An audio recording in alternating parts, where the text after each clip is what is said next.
أوزي تمالي واقو كنقركنيه بالولخن مسرت واقو بدن بجيره كنقركنيه كأوزي جن حد حواتي أو كومنت لمنتهي بعدين الناجري واقع التلحواتين يخننا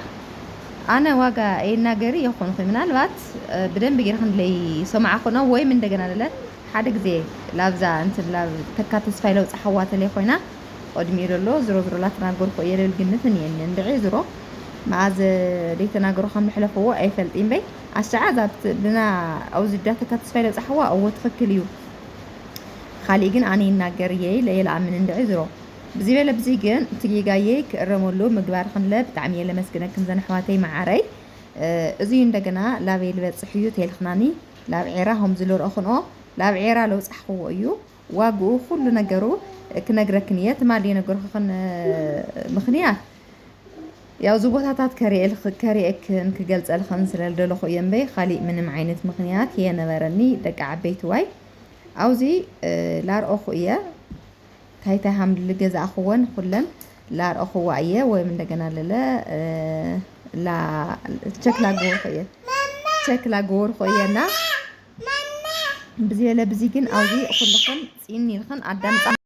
እዚ ቪድዮ እስካዕ መጨረሻ ኢኹን ትሪኦ እንደገና ለለ ኩሉ ክትሰምዑ ክትሪኦ ተደሊኽን ማለት እዩ። ሰላም ዝኸበርኩምን ዝኸበርክና ቻናል ቤተሰብ ሃመይ ኢኹም ለይ ድሕና ዲኩም ኣነ ድሕና እግዚአብሔር ይመስገን በብለልኹም ሰላም ፍቕሪ ጥዕና ብዙሕ ትሪፍ ይበለለይ ናሎም መዓልቲ ቪድዮና እንደገና ለለ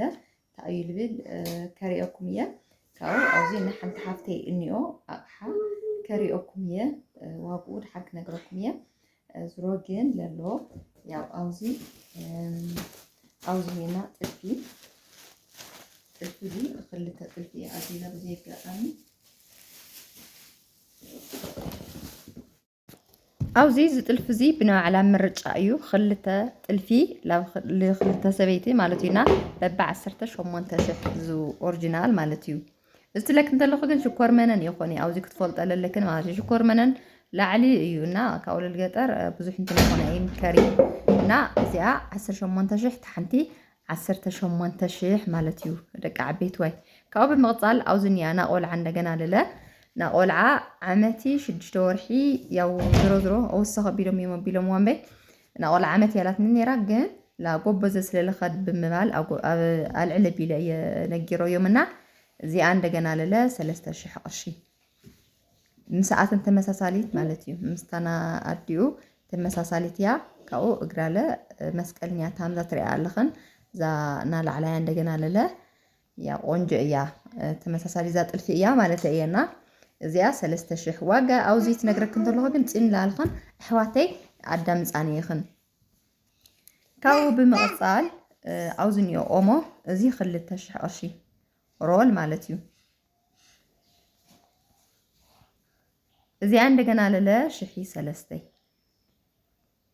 ተማም እልትብል ሩዝ ማለት እዩ ካውዚ ዕዳጋ በለጋ እዩ ማለት ሃምልግ ነኻዩ እንደ ዝሮ ህዝ ግን ነገራት ይቕንስ ለይ መስለዋ ኣውዚ እንደገና ለለ ዕምበባ ኒዮ እዚ ፍርቂ ኪሎ እዩ ለፍርቂ ኪሎ ለ400 400 ማለት እዩ ለፍርቂ ኪሎ 800 ኪሎ ማለት እዩ ሮዮ ኣይተ ኮይኑ ዕጣን እንደገና ለለ 300 አደን 300 አደም ዲል ባህል አደን 300 ቀርፋ ይገረለን خالي ዝቀመማ ቀመም ለሎ ገሊኡ ሰብ ደስ ብሎኒ ገሊኡ ሰብ ለደስ ለይብሎኒ ይለ ጽሩያት የዚን ገረለን ካው ተድልና ቀመም ሲልን ገዚን ይሓውሳሉ ማለት ነውና እሳት እንደገና ለለ 600 ዘንዕጣን ማለት ነው ካውዚ ለ ቡና ሽኮሪኒዮ ቡና ሻይ 5 ጽሩይ ቆንጆ ለኾነ ማለት ነው ሽኮር ለ 200 ቅርሺ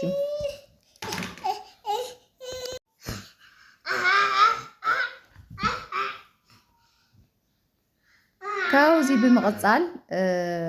ረኮት ኒዮ ዝረኮት እዚ ለየውፅ ኣኽልኽን ምኽንያት ማለት ብእሽጉ ክኸል ስለለለኹ ወይ እንድሕር ፈታትሕዮ ኣብቲ ኣሻሽጋ ክባላሾ ስለልኽእል ከይስበረኒ ብምባል ያው የበልኽልኽኒ ማለት እዩ እንትን ኣውፃ ኣኽልኽኒ እምበይ ሃዚ ረኮት ዙ ዓብይ ረኮት እዩ 5,000 ቅርሺ ማለት እዩ ፈርኔላ ዛ ሰርቪዛ መጠሽ ዕጣናይ ፈርኔላ ካውዛው ዝንያ ጀናለ ቆንጆ ጀናያ ባዕለየ መሪፀያ መቐለ ማለት እዩ ብጣዕሚ ያደሳይዝ ምክንያቱ ኮምፕሊት ስለለለትኒ ሓንቲ ያቀረይት ያ ፅንፅን የብላ ኣለኹ እዩ እዚ ድምፂ የጥፊኦ ኒኹም በይና እዚኣ 350 ቆንጆ እያ ዓባይ ለይቲ ባህሊ መካከለኛ እያ ዝሮ 350 ማለት እዩ ሓፍተይ ማዕረ ብዘይ አጋጣሚ ለአየ አሚን ኸዚ ዝግበርለይ ስለልኹን ብጣዕሚ እየ ለመስግን ካብዚ ስእለ ድፍኖ ዓብይ ስእለ ድፍኖ ኒዋዛ ዓበይታ ከምዛና የና ኪዳና ምህረት ለለት ካብኡ ግን ያው እግረ መንገዲ ስለልኾነ ለላውዚ እንደገና ለለ አምጽኤ ና ታክሲ ኒዮና ባጃጅ ኒዮ ለለ ልሙሳድ ግዛዕም ዝዑ አቢልኒ ገልታዕት على በልኾስ ከየሰውሮ ብምባል የምጻኹ ወይም በይ ክልተ ስእለ ድፍኖ ኒዋ ነገር መንፈስ ቅዱስ ከም ዘሎ ረኹነ እና መይታችልኒ ማለት እዩ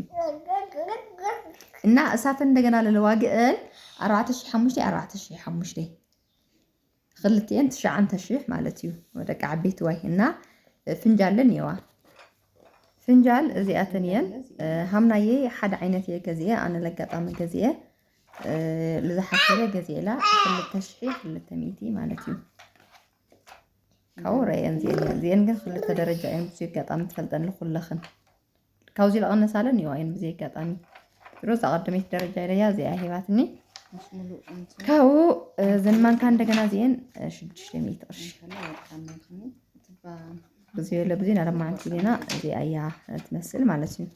ካው ተዘራጊሕለ እዚ መስል አውዝ ገዛ ምስ ወሰድክዎ ማለት እዩ ዛና ሚታችን ደ ረያ ዛና ገብረ መንፈስ ቅዱስ ለረያ እዚኣ ትመስል ማለት እዩና ዘንገዛ ብጣዕሚ እንፎቴና እንደ ዝሮ ብጣዕሚ ለጥዑማት ናማና የዘን ሕዋቴ ኩልኽን ክበራለይ ከምዚ ምስ ቤተሰብ ከምዚ ምስ እንደይ ኩራት ቤተሰብኽን ስለልተፋልጥ አንለለኽን ብጣዕሚ የዕድለኛ ማርያምን ግን አውዚ